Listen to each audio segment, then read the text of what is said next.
Yeah. Doing the Hodge twins. Yeah. If you don't know who the Hodge twins are, search for the Hodge twins. Hodge twins. And you'll understand why that line makes some sense here. Yeah, we got ourselves a very bad show. This is Smackdown Review March 8th, ladies and gentlemen. And I'm putting in the title, The Invasion of the Maddox. That's what we got. Look, I'm going to start first showing respect one more time. I've said it in my Impact review.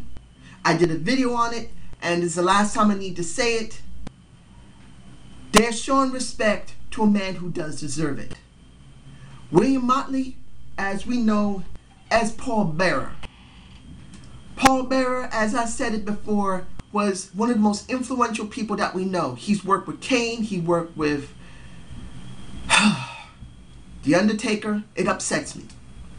And he worked with our greatest Mick Foley, Mankind. This man really gave us a lot, and it's very bad to see him dead. Rest in peace, Paul Bearer. I give you my respect.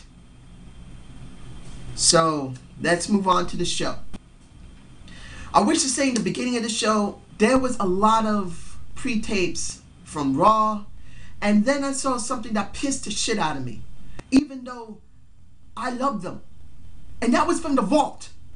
Dude, you got a Vault segment with Rick Martel and Tino Santana, Strike Force. They were one of my most favorite tag teams next to the Hart Foundation. I loved the Hart Foundation. There was 3 teams I liked at the time. There was a Hart Foundation, there was Strike Force, and this is one you're not going to expect. Killer Bees. You would think the Rockers, and I did love the Rockers, but I love the Killer Bees more. But seeing them on this show made no fucking sense. Why are you putting on video of, look, if you want to advertise WWE Network, advertise it.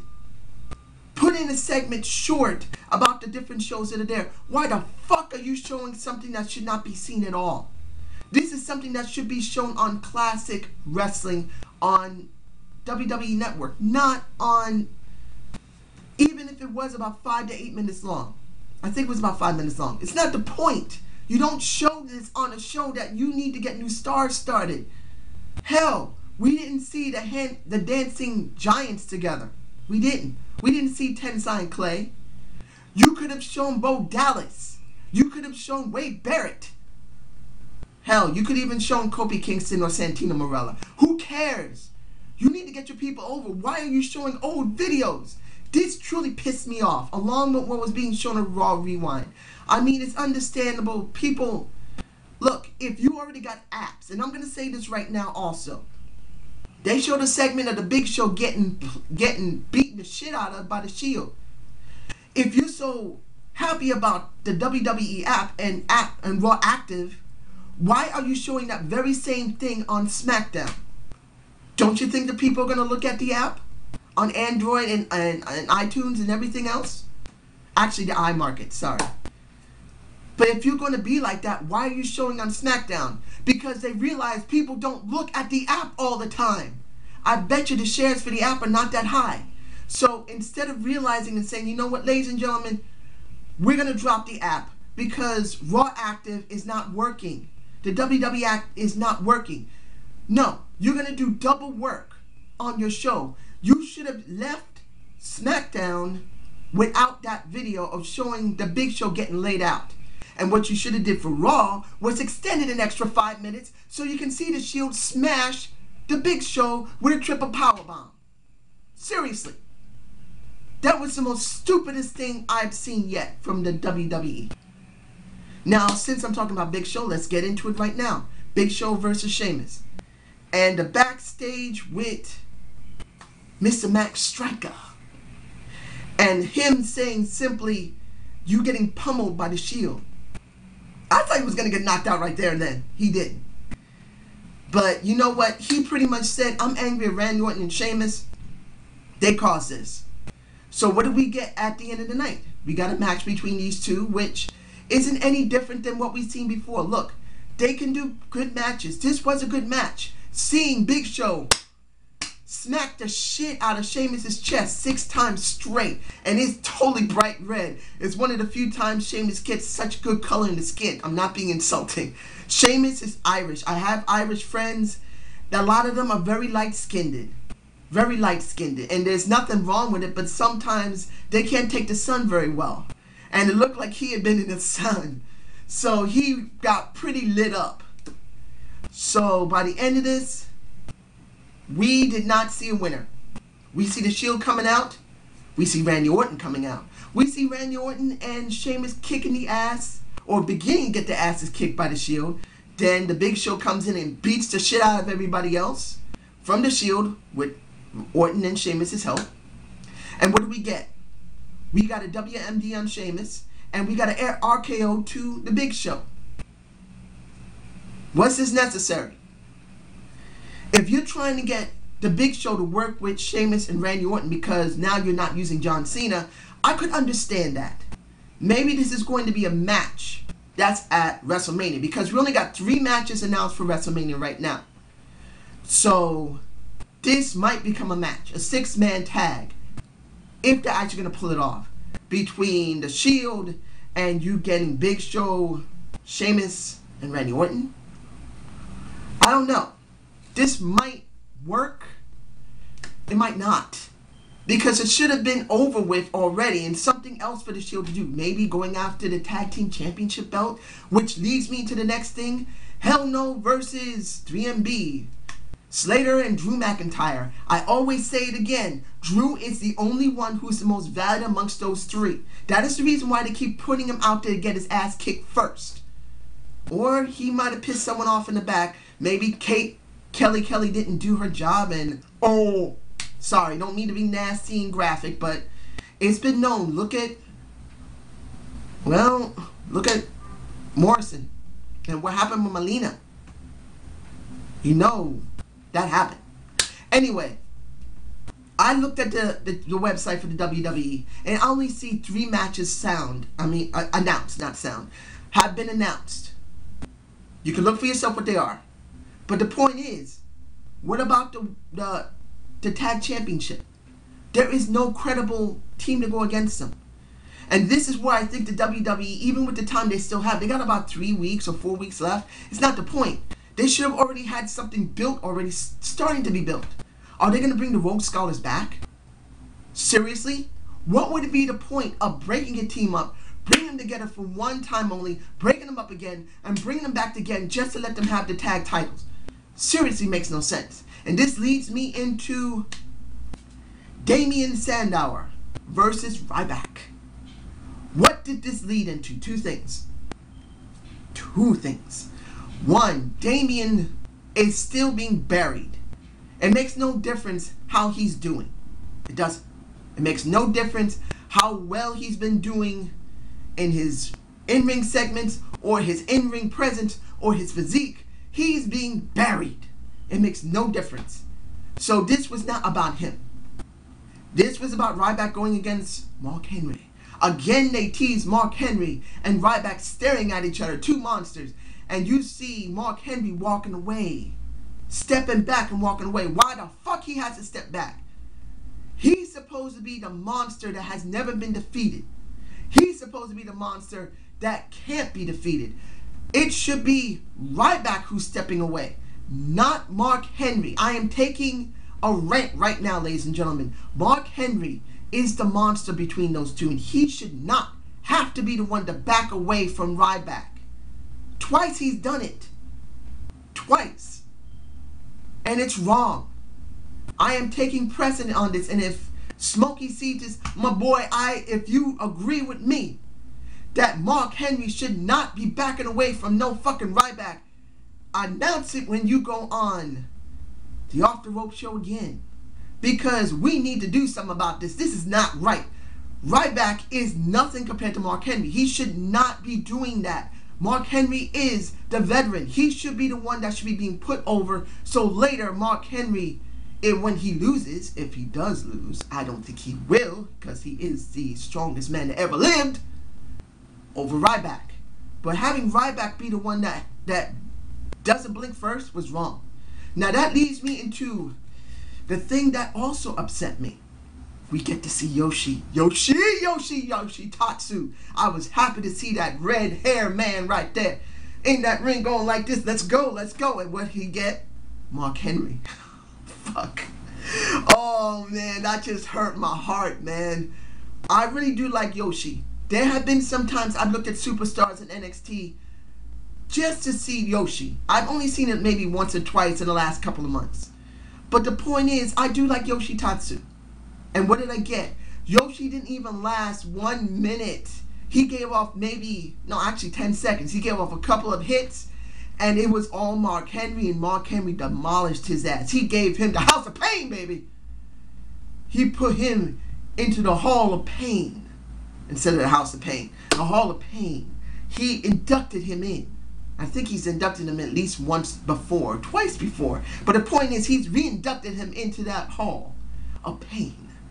Mark Henry looks like a monster, but I really believe he didn't need to walk away from Ryback. He didn't need to back away. Now, we go into the next thing, which will be Caitlyn and Tamina with the gorgeous Layla at ringside. The Sled Daddy's woman. And I understand why he picked her as his number one. Sled Daddy, you got some great taste, man. I love Layla L myself. You already know who the one I love, ladies and gentlemen. You know I love my Naomi. Sled Daddy can have the wonderful, the gorgeous Layla, but I'll take Naomi myself. What was this match about? Layla and Caitlyn having a little more frustration between each other. The question here is, who's going to turn heel first? Sounds like Layla. Because Tamina won the match, which is nice to see. But that also means Tamina is the one that's supposed to get the rematch between her and Caitlyn again. But what does that leave us with Layla? How are they going to structure this so Layla becomes a heel and it becomes she becomes a very credible threat to Caitlyn? I don't think putting face to face is going to work here. There's very little interest in this. The only thing that was interesting is when you saw Caitlyn smash her face right into the ring rope. That must have hurt. She whiplashed her neck back a little bit, ladies and gentlemen. Hopefully she's not badly injured. She got up like a trooper. She got up and kept fighting. But she might have hurt herself. But I'm really hoping they structured this right. They got maybe 3 or 4 weeks left. And I don't see this going to be good. This might not come out well. And it's upsetting. Now next, Dolph versus ADR. What the hell was this? The same old shit, just with a little twist of a little water splashed on a AJ Lee from a Ricardo Rodriguez. And I got something to say about Ricardo later. But what did this accomplish? ADR should have not won. He shouldn't have won. Because what are you doing with Dolph? Dolph has until my birthday in July to cash in his Money in the Bank. But what is he doing for WrestleMania? If this is another Daniel Bryan swerve, people really gonna be sick of this. It was a good match though. Won't say it wasn't. Dolph does great matches as a jobber. But he's not supposed to be a jobber now. He's supposed to be a credible threat to anyone. And I just don't see this. He really needs to return face. Get rid of AJ. Get rid of Biggie Langston.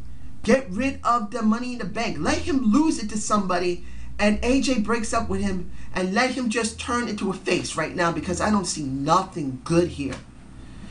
Now, I wish to say that Brad Maddox being on commentary was actually quite entertaining. I'm sure a couple of people are going to say he sounded choppy, that he really didn't make the show that much better. Actually, he did. Look, Bradshaw is currently, I believe he's on, I can't remember which mountain he's on, but he's currently hiking a mountain to try and raise money for children. I find that the most respectful thing anybody can do. They're willing to risk their life to raise money for children. Like I said in one of my other reviews, you can say a lot about someone who's Republican. JBL is Republican. But he does care. And he's willing to put his life on the line. You can die going up in those mountains. He cares enough to actually put his life there. So having Brad Maddox there wasn't so bad. It actually complemented it. In fact, I was more entertained between Josh and Brad Maddox than Michael Cole. Michael Cole gave the information he needed, but the interaction between Josh Matthews and Brad Maddox was actually entertaining, ladies and gentlemen. I was not bored with this. It was just that when Michael Cole started talking over them, I started getting bored. I just didn't like it. But I'm glad he was there, and as I said, the Maddox has invaded SmackDown. Sweet. Now, finally, we're getting to this one. Fandango versus Justin Gabriel. Sorry, Justin Gabriel. I can't get that right yet. I still get nervous. Anyway, look, Fandango not coming out again because Julian could not pronounce his name the way he wanted was still very good. I know this is going to get very tiresome if this keeps up too long. Maybe by the time WrestleMania comes out, or a little after, Fandango will be announcing himself. This is what I believe is going to happen. He's going to say eventually, you know what? No one can pronounce my name, Fandango. Right, I will do it myself and be like a Mr. Kennedy type of person. Get himself a mic. I'm not saying it's going to come down from the ceiling. That's kind of copyrighted by now, I believe. But if he could do it like that, or come out with a mic and do it himself like he's been doing now, will not be bad. Let the man announce himself.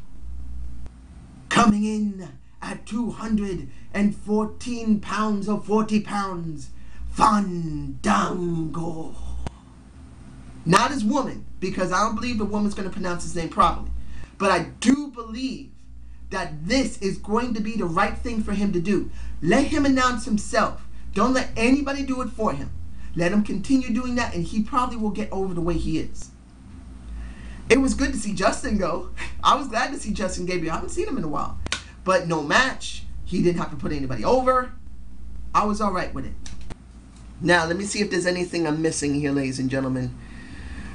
The Booker T segment with Teddy Long after what happened with Fandango.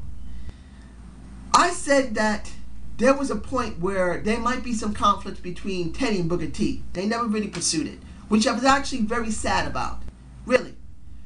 If they did something where they turned Teddy heel and then try to get rid of Booker T, or at least try to, or do it, turn Teddy into a heel manager, that might actually be quite interesting. Because you know what I was considering? Getting rid of Booker T on SmackDown, because you see he can do a good job. Switch him to Raw and reverse and remove Vicky. I would love to see that. But they haven't really pursued it, so I'm just going to have to leave it at that. Now, the final thing I'm going to talk about was the segment in the beginning of the show with the trucker with Zed Coulter. The trucker Jack Swagger and Zed Coulter, his manager, his confidant, his real American compatriot. Loved it. Not in the fact of what it was said, because I know a lot of people are with it and without it. I'm sure a lot of people are not liking, if you're conservative, I'm sure you feel very insulted by what's going on with Zed Coulter. I'm going to say this as an independent who sometimes follow conservative values. Remember, this is a work. They are doing this to get ratings. They are doing this because this is what's going on in the world. This is what's going on currently in the United States. If you agree with it or not, this is only meant to try and get you interested in the product. So any Republican conservative, maybe libertarians who have some type of conservative values, direct conservatives, Republicans who are not conservative, if you feel insulted, don't be. Just see it for what it is. It's a work, a joke, meant to try and get you to get pissed off so you can look at the product, so you can hope that even if you don't agree with Alberto Del Rio and bringing people into this country, he kicks his ass. You get some satisfaction that the one that's pissing you off gets his fucking mouth shut. That is the way it goes. Now, what was said was not bad. I'm not going to repeat it because it's not needed to be repeated. But what is needed to be repeated is what was shown on the Titantron, the parody of Zed and Jack Swagger. I said this earlier about Ricardo Rodriguez.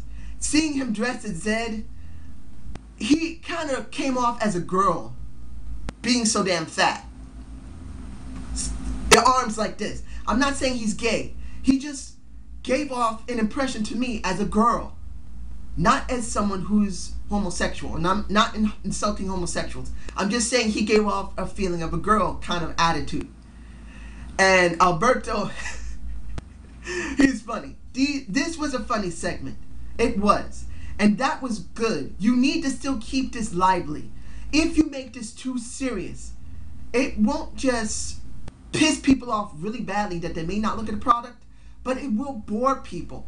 They need to have some type of parody in it. They need to have some type of jokes in it to make it lively enough to make it understandable for casual fans.